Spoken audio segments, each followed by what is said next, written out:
Lisa, the very latest on this is you were hearing the mayor give his press conference, and you also heard Damian Williams, the U.S. Attorney for the Southern District, speak as well a bit more about what is in that indictment. What is your takeaway from this right now? Well, Bianca, it was a very unusual press conference this morning, coming as it did before the U.S. Attorney, Damian Williams, actually even made his public comments and public remarks. But Mayor Adams walked out of Gracie Mansion surrounded by faith leaders, longtime political supporters, and community leaders. And his whole message, his whole demeanor was he was smiling, he seemed very upbeat, and that he was going to fight this, and that this was a step, that he had to deal with, and that he would do what he's always done, which is comply with the law, but that he was innocent of these charges. And there was a big theme, too, and very hand-picked advisors next to him, Hazel Dukes, the former president of the NAACP and one of the leaders of the civil rights movement going back to its earliest days. She was on one side of Mayor Adams when he was speaking to the media. On the other side was Reverend Herbert Daughtry, another civil rights veteran who has led a lot of fights with them, who Mayor Adams said they were his mentors, they were his guides. People were in a very prayerful mood.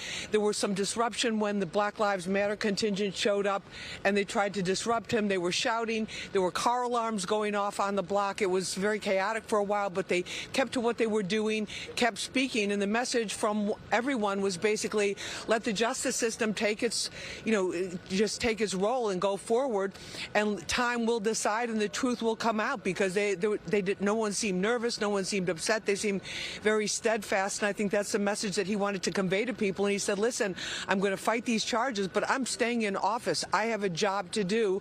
And then reiterating that theme that we heard last night in his statement, where he was saying that basically this is what happens when you speak out on behalf of the people of New York. And of course, there were people coming up, walking by here in this neighborhood on the Upper East Side, very affluent neighborhood. Some people supporting him, saying innocent, shouting innocent until proven guilty. Other people coming by, walking their dogs, and then stopping in to make comments saying that you should leave, you should leave. So it was a very mixed reaction just from people on the streets. But the mayor kept to it. He kept smiling. He didn't seem upset by any of the disruptions, and just said, I'm going to keep doing the job that all the people of New York City elected me to do. So no sign of worry, and a strong sign to his supporters that, listen, we are together. And most importantly, Bianca, I think the visual image of it was of him not being alone in this. This is not him alone. He's surrounded by these leaders, including a Muslim leader, one of the most prominent Muslim leaders in New York City, Sheikh Musa Drama, who's worked with interfaith groups, with the Jewish and Christian organizations and leaders as well.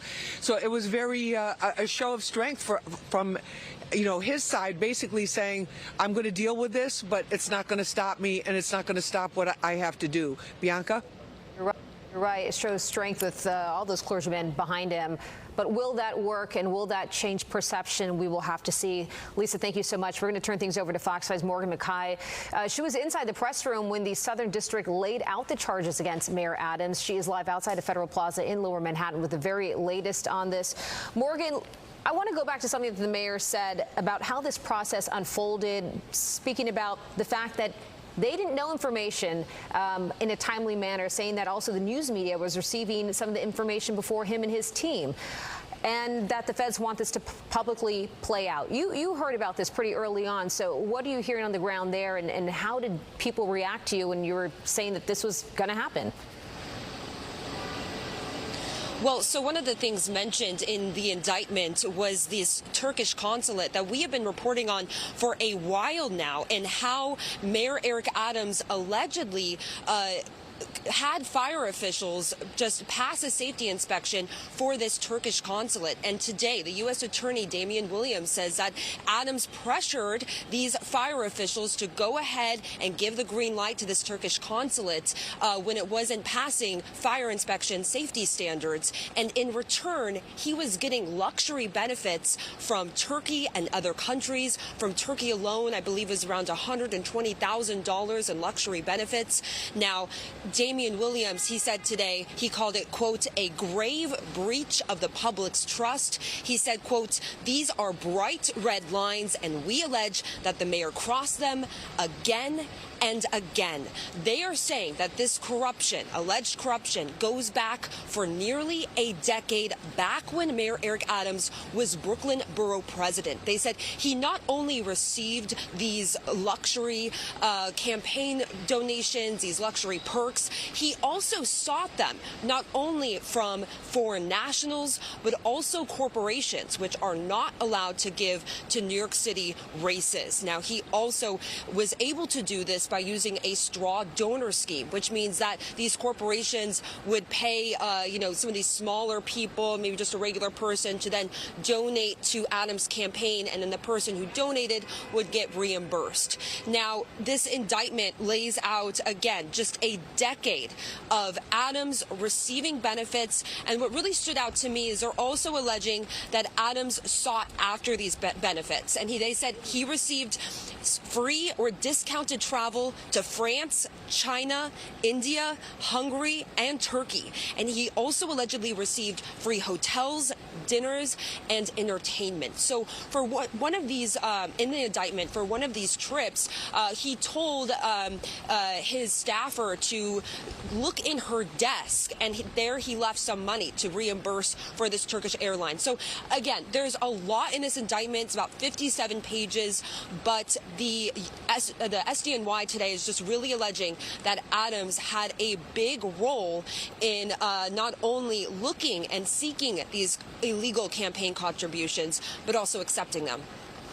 Morgan, as you have these close ties up to Albany, I know that the governor is aware of what's happening right now. She does have the power to remove Adams from office. Are you hearing anything on that front as to what she might decide or speak out against what's happening right now?